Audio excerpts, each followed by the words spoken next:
First word है benevolent. इसका Hindi meaning होगा शुभ चिंतक और दयालु। इंग्लिश मीनिंग की बात करते हैं वेल मीनिंग एंड काइंडली। अब इसके सिनोनिम्स है काइंड, जेनरस, कंपैशनेट, अल्ट्रुइस्टिक। अब जैसा कि आपको पिक्चर से भी क्लियर हो रहा होगा कि एक आदमी है, एक लड़का है जो एक दूसरे लड़के को हाथ बढ़ाकर उसको ऊपर खींचने के लिए कोशिश कर रहा है। तो वो उसके लिए कैसा काम कर रहा है? एक बेनोवलेंट काम कर रहा है। एग्जाम्पल की बात करते हैं, the benevolent teacher supported underprivileged children. जो बेनोवलेंट टीचर है, जो मतलब शुभ चिंतक है या बहुत ज़्यादा काइंड है, वो ऐसे बच्चों को सपोर्ट कर रहा है जो बहुत ज़्यादा स्ट्रगलिंग स्टूडेंट्स हैं। नेक्स्ट वर्ड की बात करते हैं सीरीन। अब सीरीन का हिंदी मीनिंग है शांत, स्थिर और परेशानियों से मुक्त। इंग्लिश मीनिंग की बात करते हैं काम, पीसफुल एंड अनट्रबल्ड। और जैसे कि आपको पिक्चर से क्लियर है कि इसमें एक सीनरी दिखाई हुई है, वो बहुत ज़्यादा शांत है। एक पिक्चर्स आप देख सकते हो, बहुत ज़्यादा शांत माहौल है, यहाँ पर कोई नहीं है, कोई शोर नहीं है, किसी तरह का डिस्टरबेंस नहीं है। सिनोनिम्स की बात करते हैं tranquil, peaceful, calm, placid. Example की बात करते हैं इसकी, she enjoys spending her mornings in the serene countryside. वो एन्जॉयस करती है, आनंद लेती है अपनी सुबह को कहाँ पर स्पेंड करना? सरीन कंट्री साइड, ऐसी जगहों पर जाकर जो बहुत ज़्यादा शांत हो। नेक्स्ट वर्ड की बात करते हैं रिजिलियंट। अब जैसे कि आपको पिक्चर से क्लियर है कि एक आदमी ना, उसके पैर में चोट लग रही है और वो फिर भी भागे जा रहा है। इसका हिंदी मीनिंग है कठिनाइयों या असफलताओं से जल्दी उबरने की क्षमता। English meaning able to recover quickly from difficulties और सेटबैक्स, लगातार काम करते रहने की प्रवृत्ति। सिनोनिम्स की बात करते हैं strong, hardy, tough, elastic. Example होगा इसका, after the storm the resilient community rebuilt their town.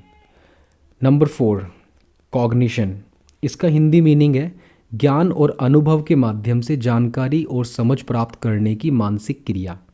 English meaning the mental action of acquiring knowledge and understanding through thought and experience. आपको पिक्चर में क्लियर है कि एक बच्चा है जो बहुत ज़्यादा कंप्यूटर की स्क्रीन को देखे जा रहा है, यानी कि उसके अंदर क्या है? जानकारी प्राप्त करने की समझ और मानसिक शक्ति है। इंग्लिश मीनिंग की बात करते हैं the mental action of acquiring knowledge and understanding through thought and experience. Synonyms होगा इसका perception, awareness, comprehension, understanding. Example में कैसे यूज़ किया जा सकता है? Reading books improves cognition and critical thinking skills. किताबें पढ़ना सुधार देती है, इम्प्रूव कर देती है आपकी कॉग्निशन और क्रिटिकल थिंकिंग स्किल्स को। यानी कि अब जब आप फैसले लेते हो बुक्स रीडिंग करने के बाद, तो आपके ना सोचने समझने की क्षमता बढ़ जाती है। नेक्स्ट वर्ड की बात करते हैं मैग्नैनिमस। इसका हिंदी मीनिंग है उदार या क्षमाशील, विशेष रूप से प्रतिद्वंदी या कमज़ोर व्यक्ति के प्रति। तो जैसे कि आपको कोई भी एक दयानीय पर्सन मतलब मिल जाए इस तरह से, तो आपको उस पर दया आ जाती है। अगर कोई बहुत ज़्यादा पैथेटिक है, बहुत ज़्यादा दुखी है, तो आप क्या कर रहे हो? मैग्नैनिमस पर्सन हो आप। इंग्लिश मीनिंग है जेनरस और forgiving, especially toward a rival और less powerful person.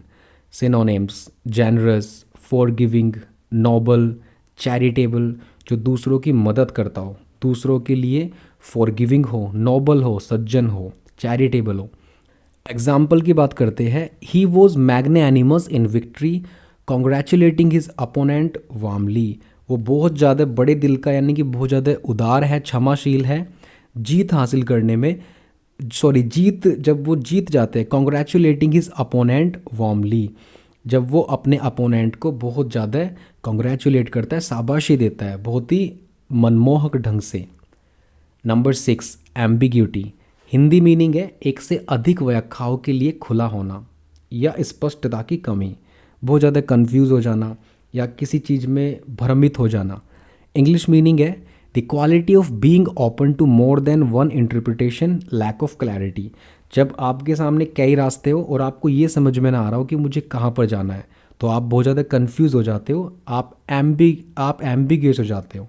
Synonyms vagueness, uncertainty, doubtfulness, obscurity. Example the ambiguity in her statement caused confusion among the team. Next word की बात करते हैं डिलीजेंट। जैसे कि आपको पिक्चर से क्लियर है कि एक आदमी ना बहुत ज़्यादा मेहनत करने लग रहा है।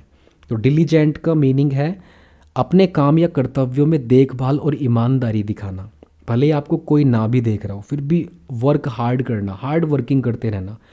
इंग्लिश मीनिंग है having or showing care and conscientiousness in one's work or duties. अपने कर्तव्यों में खरा उतरना, ईमानदारी से काम करना। Synonyms hard working, industrious, persistent, assiduous. Example, the diligent student completed all his assignments on time. तो कैसा विद्यार्थी? एक बहुत मेहनती विद्यार्थी, उसने अपने सारे के सारे जो असाइनमेंट्स है वो समय पर पूरे कर लिए। तो कितना अच्छा होगा ना अगर सभी लोग डिलीजेंट हो जाए अपने काम पर, अपने ऑफिस में, तो ये समाज कितना अच्छा बन जाएगा। इस तरह से भी आप इसको इस्तेमाल कर सकते हो। नेक्स्ट वर्ड की बात करते हैं प्लमेट। अब उसके हाथ से कैमरा छूट रहा है, तो इसका हिंदी मीनिंग है तेज गति से नीचे गिरना। जब वो कोई भी चीज़ तेज़ी से नीचे की तरफ गिरती है प्लमेट बोलते हैं। English meaning fall or drop straight down at high speed. Synonyms drop, fall, descend और टम्बल। एग्जाम्पल में कैसे यूज़ किया जा सकता है? The stock price plummeted after the company announced its losses. तो जब स्टॉक प्राइसेस नीचे गिरे तो कंपनी ने अपने जो है लॉसेस क्या है अनाउंस कर दिए। नेक्स्ट वर्ड की बात करते हैं ऑब्सलीट। अब आपको जैसे पिक्चर में दिख रहा है कि एक टीवी रखा हुआ है ब्लैक एंड वाइट। अब इस तरह के टीवी एग्जिस्ट नहीं करते हैं। तो ये कैसा टीवी हुआ? आउटडेटेड, पुराना, अब जो अब उपयोग में नहीं है, जिसका अब यूज़ नहीं किया जाता है। इंग्लिश मीनिंग की बात करते हैं no longer in use or out of date. Synonyms outdated, antiquated, archaic, redundant.